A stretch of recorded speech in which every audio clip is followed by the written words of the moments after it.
Permaculture जो है वो कहता है मेरे हिसाब से कि bringing the ecology and agriculture together. आप नज़रें फैला के देखिए, घुमा के देखिए, ecology is in A mess, और हमारी आपकी वजह से। ये कोई किसी जानवर ने, किसी और जीव ने धरती को बिल्कुल गंदा नहीं किया, ये इंसानों ने किया। और जब इकोलॉजी सही होगी तो जीवन सही हो जाएगा इस धरती पर। और पेड़ पौधे इकोलॉजी का बड़ा हिस्सा हैं। हमने उनके साथ क्या किया है ये सबको पता है। तो इकोलॉजी को जो हानि पहुंचाता है वो है हमारे घर के कचरे। सबसे पहली चीज़ जो सबसे हमारे नज़दीक है, जो हम रोज़ करते हैं, उससे थोड़ा आगे बढ़े, अपने अपार्टमेंट से, बिल्डिंग से बाहर निकलिए, पेड़ पौधे से जो पत्ते गिरते हैं उसमें हम आग लगा देते हैं। उसको जमा कर लीजिए, आपके घर के कचरे जमा कर लीजिए, जो भी जैविक होंगे, जो भी माने जो भी सड़ सकता है ना, बायोडिग्रेडेबल कहते हैं। तो उनका प्रयोग करने से, उनको सही जगह पर यूज़ करने से, पर्माकल्चर का फार्मूला है कि waste is nothing but something kept on wrong place. गलत जगह पे रखी हुई चीज़ ही कचरा होती है ना। तो हम उस कचरे को सही जगह पर लाते हैं और हम आपको सिखाते हैं कि कोई इन्वेस्टमेंट की ज़रूरत नहीं। जो आत्मनिर्भरता की असली परिभाषा है ना, माने क्या, जितना चीज़ आप खुद से बना सकते हैं, कर सकते हैं, वो कर लीजिए। खरीदना जो है लास्ट ऑप्शन होना चाहिए। पहले ऐसा ही था, है ना। तो बीज आपका शेयर से मिल जाएगा, हमारे ग्रुप से मिल जाएगा, हम बता देंगे कहाँ से मिलता है। ग्रोइंग मीडिया जो है, जिसमें बीज फलता है, पौधा बनता है और बड़ा होता है, वो आप खुद से बना सकते हैं। पानी कैसे देते हैं, पौधे रीट्रांसप्लांट कैसे करते हैं, बीज कैसे बनाते हैं। भोजन में दूध हमारा एक बड़ा अहम भूमिका निभाता है। हर उजली चीज़ दूध नहीं होती।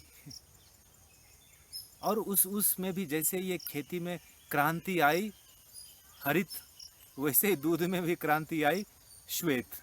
ये हरित और श्वेत ने मिलकर बड़ा खिचड़ी बना दिया। उसके बारे में भी बात कर लेते हैं।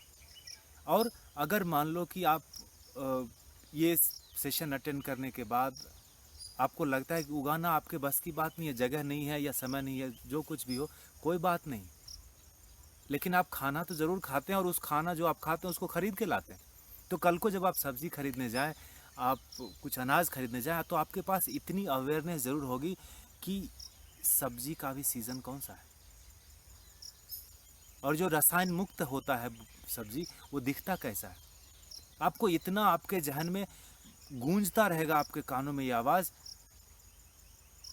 कि आप जीव के लिए नहीं खरीदना और खाना, पेट के लिए, माने न्यूट्रिशन के लिए, शरीर को मजबूत रखने के लिए हम खा रहे हैं, जीव के स्वाद के लिए नहीं खाना। तो भोजन का जो पर्पस है, जो रोड पे बाजार में जो भी या खेत से जो उग रहा है, उसका पर्पस है आपके पेट को साफ रखना, आपको अच्छा खून बनाना, आँखों को देखने में अच्छा लगे, ये पर्पस नहीं है।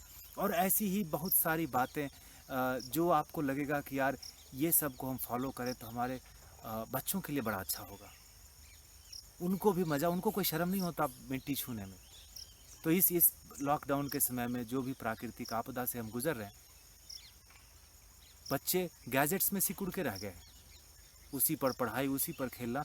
तो उनको जब ये खेलने के लिए कुछ ग्रीन एक्टिविटी मिलती है ना, तो रिसर्च कहता है कि उनका IQ, द इंटेलिजेंट कोशेंट, बुद्धिमत्ता उनकी 20% बढ़ जाती है। ये बहुत बड़ी बात है ना। तो ऐसे ही बहुत सारे अनगिनत फ़ायदे होते हैं। और आप एक ऐसे ग्रुप से जुड़ते हैं जिसमें पूरे देश के लोग हैं, और सब इसी सोच पर काम कर रहे हैं कि let's have a green surroundings.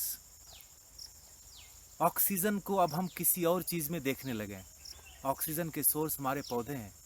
पौधा हो सकता है किसी कारणवश आपको फल नहीं दे, फूल नहीं दे, बीमार हो, लेकिन बीमार पौधा भी ऑक्सीजन ही छोड़ता है।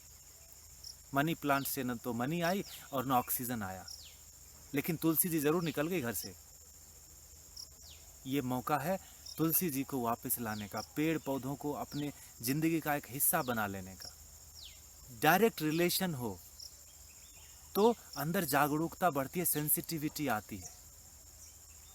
तो ये और भी ऐसी बहुत सारी चीज़ें हैं जो इस 7.5 घंटे में हम साझा करते हैं। और हमने ऐसा इसको फ्रेम किया है कि ऑनलाइन के इसमें भी आपको प्रैक्टिकल का स्वाद मिलेगा।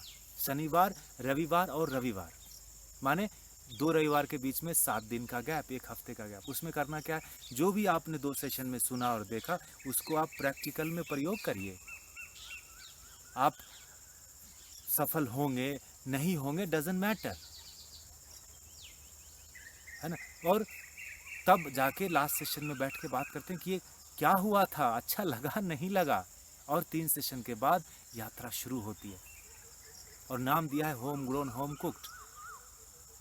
इसी आशा और कॉन्फिडेंस के साथ, विश्वास के साथ कि एक दिन जब मैं बेंगलोर में लैंड करूंगा, दिल्ली लैंड करूंगा, तो मुझे बेंगलोर, दिल्ली, बॉम्बे, पूरे भारत के सारे छत ग्रीन दिखने चाहिए।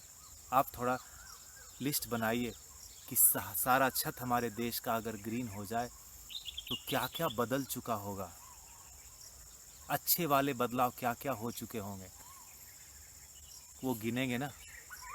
और ऐसा कर दिया तो हमारी अगली पीढ़ी उसी गर्व से हमारे फोटो की तरफ देखेगी और बातें करेगी जैसे हम अपने पूर्वजों की तरफ देख के कहते हैं कि वो, उनके पास आजकल की विद्या नहीं थी, ज्ञान बहुत था। उनके पास पहनने के लिए इतने फैशनेबल कपड़े नहीं थे, लेकिन शरीर में दम बहुत था, क्योंकि उनका जो वो खाते थे और जो पकाते थे, it was home grown and home cooked. Welcome to the gang, स्वागत है आपका।